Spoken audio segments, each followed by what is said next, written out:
നമ്മൾ എവിടക്ക പോവാ?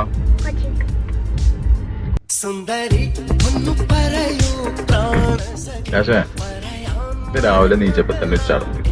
അപ്പൊ എങ്ങനെ വിചാരിച്ചു എവിടേക്കൊക്കെ ഇങ്ങനെ പോയാലോ വിചാരിച്ചപ്പോഴാണ് അന്ന ഓർമ്മ വന്നത്. ഇതിന്റെ കപ്പിളാണല്ലോ. നമ്മൾ എവിടക്ക പോവാ? കൊച്ചിക്കോ? ഇവിടെ അടുത്തെവിടെയും പോയാ പോരെ?